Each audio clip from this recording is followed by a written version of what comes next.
Hi, this is Mark Houston Smith, and I'm the host of Digital Roughnecks. And in this episode, we're going to talk about EPA Appendix K and why this brand new regulation is going to impact every single oil and gas operator in the United States. So let's get going. So this is a presentation that actually the EPA gave to kind of give you an overview of Appendix K.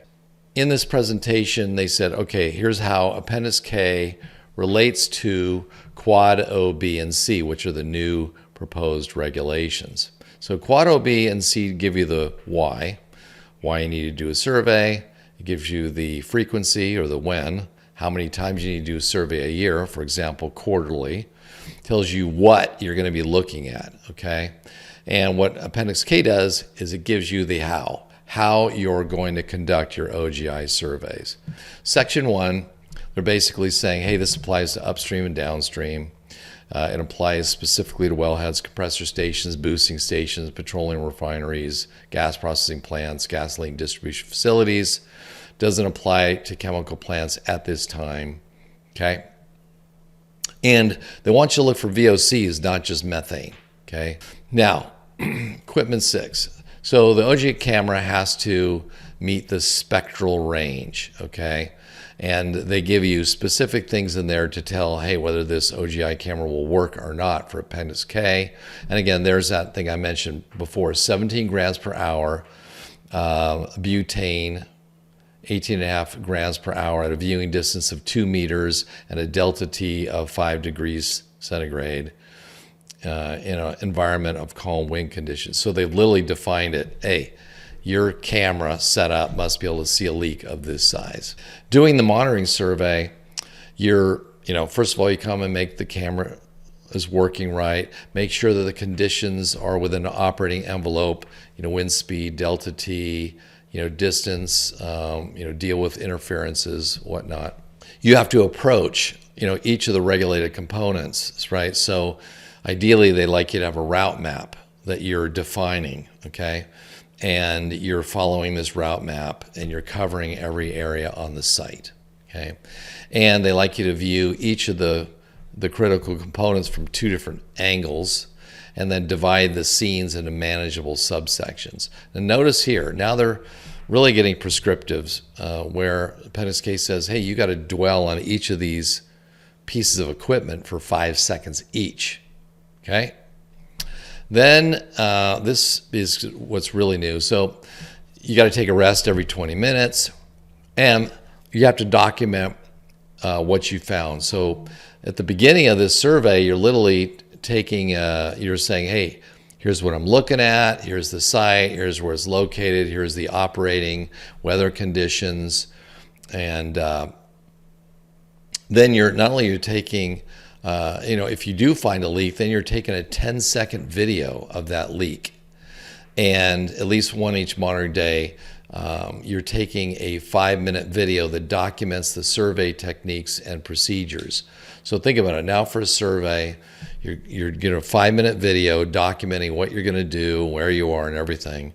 And then on top of that, you're capturing 10-second video clips and you tag them for repair, because later on, when you repair it, you're going to have to visually verify it and link those back together.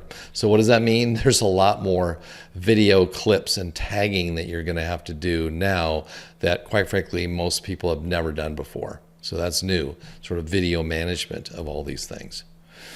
Now, the operator training, this is also new. So what they're basically saying is, listen, for you to go solo and do your own surveys, you have to have 50 hours of experience, okay? Or 50 surveys of experience, not hours.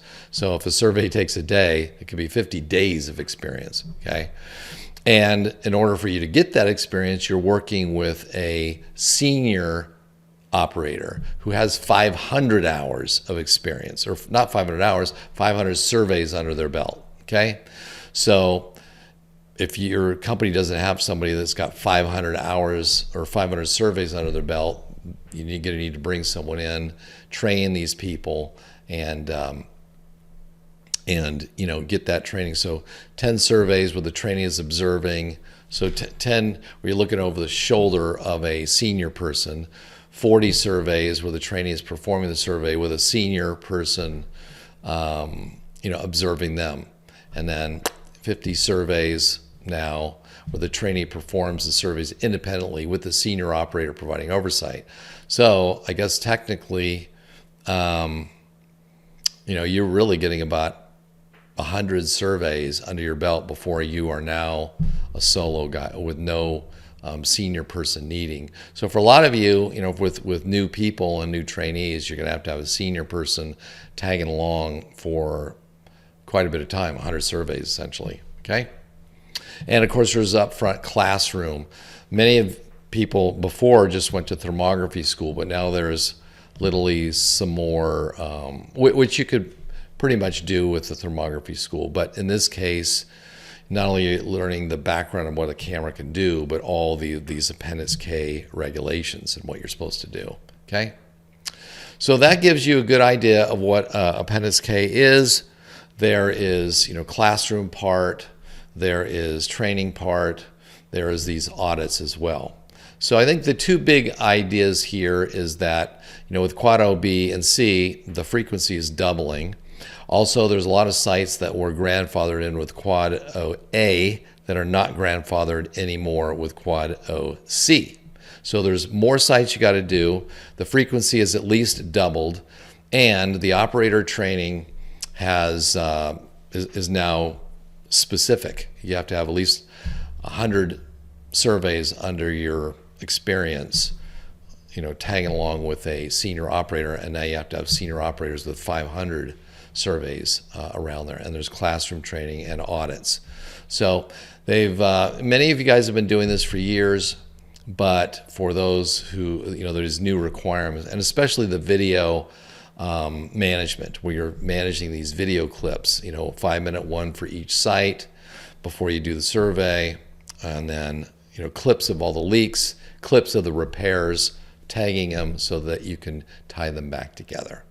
Okay, I've got a link below that'll have links to the regulation, to this presentation, to the Quad O B and C 10-minute video that I did that summarizes the 577 pages of regulations, and also how you can get a Quad O B C cheat sheet from me as well. So also, I've got an upcoming online summit that will cover a lot of these things as well. It's called the ESGforenergy.com, and you can go there and register for free.